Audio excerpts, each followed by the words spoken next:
We're at Tuskegee Moton Field in Alabama, home of the Tuskegee Airmen. Now, I got a ton of questions to ask you. We're gonna have a conversation. I have a ton. This is not gonna. This is just, well, I'm gonna be quiet. This is your promo, right? Yeah, it's my promo. Yeah, we are here with retired Colonel Palmer Sullens Jr. and it is an honor to be right here talking to him. Now, I'm gonna tell you, this is gonna be a short interview. We're gonna sit down. He has agreed to let me sit because I have a ton of questions. Now, today's focus is really, this is the I guess it's national, but it's state. Friends of Tuskegee, the Friends of Tuskegee Historic Site Day. Well, actually, Airmen Day, Tuskegee Airmen Day. Tuskegee Airmen Day, okay. And it's March 7th because that's the day the first class graduated and got their wings. Okay. It just so happens it coincides with the march across the Pettus Bridge. Right. So those things go hand in hand. Right. Hand in hand. Yeah. So, how important is it for us to do this day and celebrate this day in Tuskegee? Well, this is hallowed grounds. This is where it happened.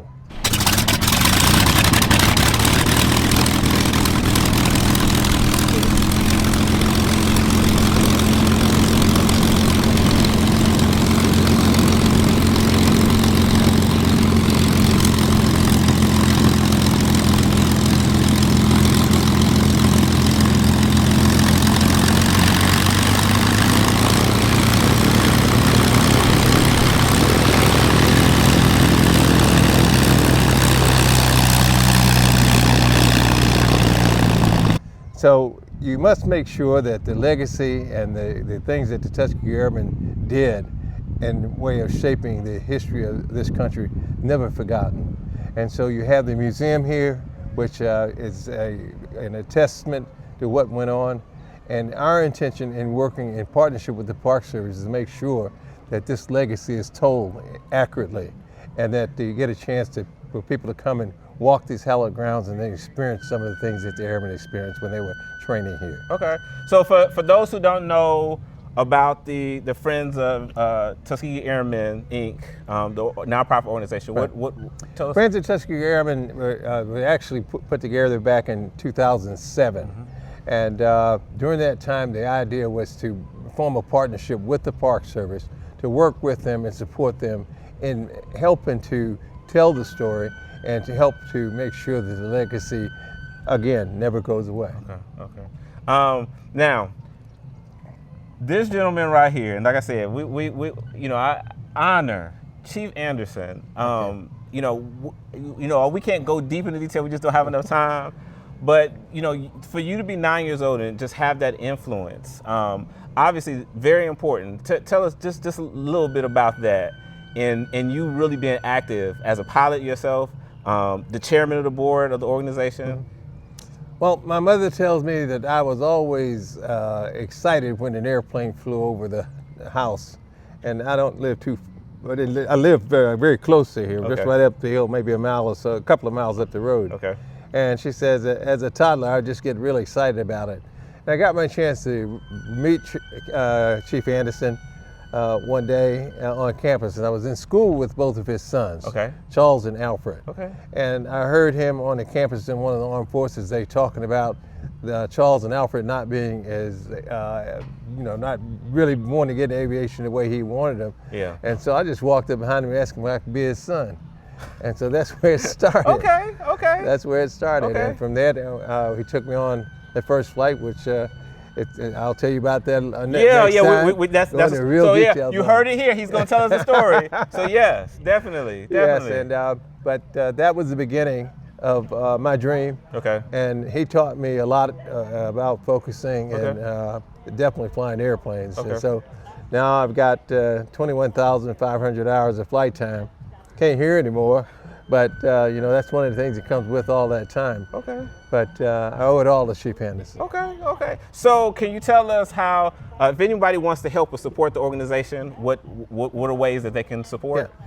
The easiest way is to go to our website, which is Friends of Tuskegee Airmen NHS.org. Friends at Tuskegee Airmen NHS.org. Okay. And once you get in that website, there is a donate button. Okay. And that's one way to support the organization. The other way is to spread the word. Okay. And tell everybody else about it. Send them to the website.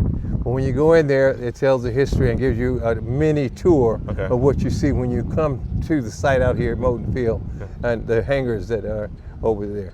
One other feature that's there is what we as an organization are trying to promote to bring the rest of the story about the Tuskegee Airmen. That's a wall dedicated to all 15,000 men and women who participated with the Tuskegee Airmen legacy. Okay. And I like to tell people that all red tails were Tuskegee Airmen, but not all Tuskegee Airmen were red tails. Okay. There were 15,000 men and women who were part of that legacy. Right. And then another like mechanics, nurses, cooks, Right, everything that you find in the military. Right. But then there were a lot of civilians that were working here in Tuskegee to help support the primary training. Okay. And of course, the Tuskegee Army Airfield was built about 6 miles to the west of here, where the advanced training took place. Right. And that's where they learned to fly the aircraft to go on and train for missions in combat. Okay. What's that? Kennedy? Kennedy is a field that was there before this Moton field. All right.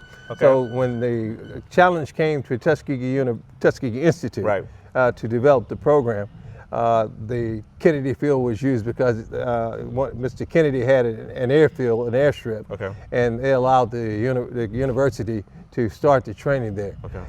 Moton Field was then built, erected later on, and they moved the training from Kennedy Field over to Moton Field. Okay, all right.